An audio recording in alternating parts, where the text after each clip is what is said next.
Hey everybody, Brandon Costa from Sports Video Group, welcoming you to the 2020 SVG College Summit. Welcome to our tech portals and to the tech portal of our friends at Cloudian. We have the distinct pleasure now to be joined by David Phillips. He is Principal Architect, M&E Solutions for Cloudian. David, first off, thank you so much for your support of the event. It's great to have you here. Hope you and the team are doing well. How's everyone holding up? Yeah, thanks, Brandon. Holding up, just trying to adapt to, what for now, at least, is the new normal. So, looking forward, of course, to kind of getting back and kind of to the face-to-face, meetings, face-to-face conversations, but, making do in the meantime. Yeah. So the last couple of months have obviously been very interesting and challenging for those who work in sports specifically, but it's also been an interesting time for storage, as a lot of sports organizations are dipping into the archives in order to entertain and engage their fans at a time where live games are not happening. So I'm kind of curious, what's the last couple of months been like for you guys? What's new? How are you servicing your clients? Have you released anything new? What's the past couple of months look like for Cloudian? Yeah, it's, we've really been busy, with customer conversations around, hey, we're realizing that, our current workflow may be like we've got drives on a shelf, and whenever we need those clips, somebody goes and grabs the appropriate drive and kind of loads that to our production storage. So number one, they're kind of like realizing, hey, the office is locked out. Everybody's working from home and working remotely. We can't do that anymore. So that's even to the point of like, hey, we've got a tape archive that's back in the kind of our central office, and being able to load tapes, or if we have mechanical issues with that tape library, it's difficult to get access to remediate those things or to load new tape sets. So having something that's remotely accessible, and something that can be both administered remotely, but also, I can access all of my media library remotely, is really what, people are coming to us and saying, hey, I need a solution for this.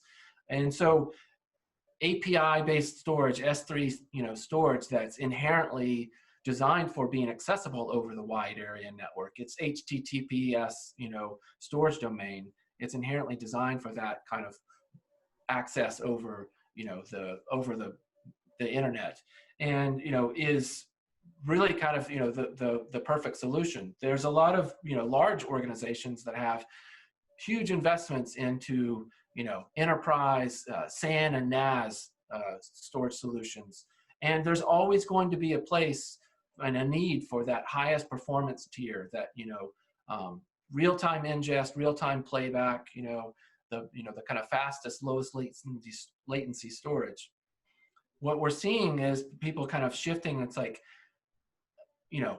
we can right size our storage budget where we still have our tier 1 allocation for our production storage, for our kind of real-time operations, but everything else, 80% of all of our storage, budget and storage allocation can go off to something that's more cost effective, something that's easily scalable, and something that can be accessible from anywhere.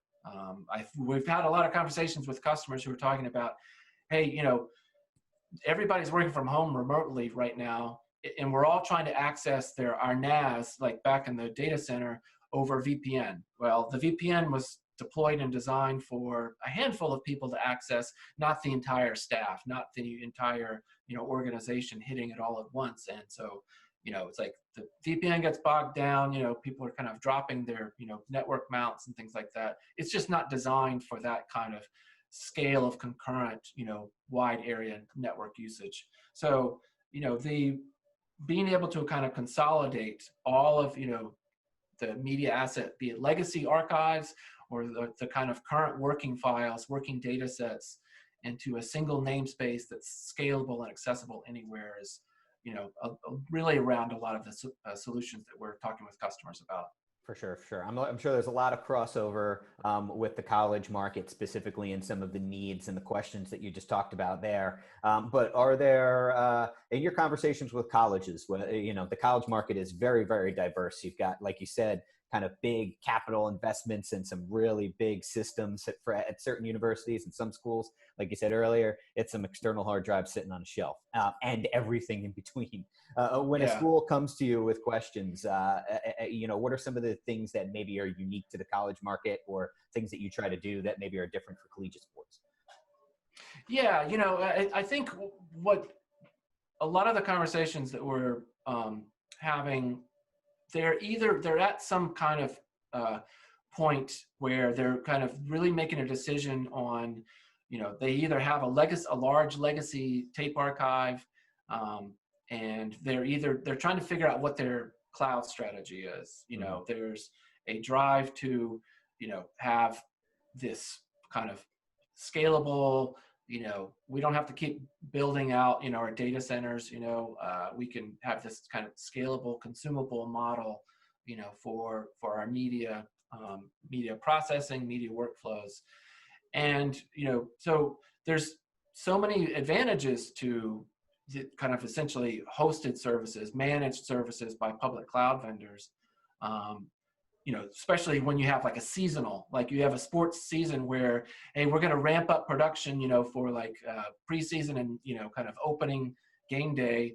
And then, like as the season progresses, all that, if you're not kind of, once the season starts winding down, you don't need all that footprint, right? So that being able, that scalable, elastic, footprint is a really key benefit for essentially public cloud, service model.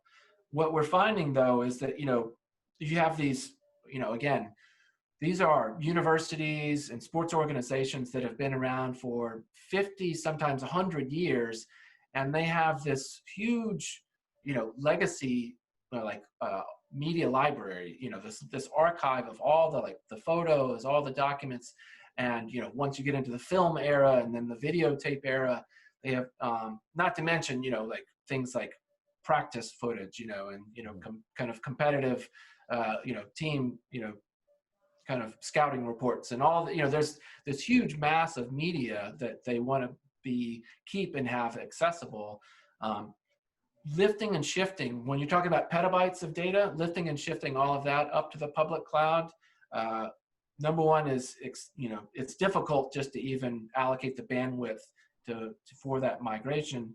Number two, it's expensive to store that in the public cloud over the long term. If you are a 100-year plus university, that's the kind of timeframes that you're looking at, not like, 6 months, but like, hey, where are we going to keep this for the next 50 years? If we're going to migrate it to be like online and accessible, we're going to pull back, digitize our, our videotapes, we're going to migrate our data tapes. We want this to be, where's our new next generation forever home for these valuable assets that we want to keep forever. Sure. All right, David. Well, storage is always a very interesting and very, very critical, important conversation that we're having at a lot of our SVG events, and certainly important to the college community. So we at the SVG College appreciate Cloudian's support, and we really appreciate you being a part of this year's show. Thanks a lot for taking a few minutes for us. Absolutely. Thanks, Brandon. All right. To find out more about Cloudian and maybe your future cloud-based or other kinds of storage solutions, you're in the right place. You're at Cloudian's tech portal. There's contact information, resources, more videos in this playlist where you can dive a little deeper into what Cloudian has to offer. So definitely poke around and enjoy the rest of your stay here at the SVG College Summit.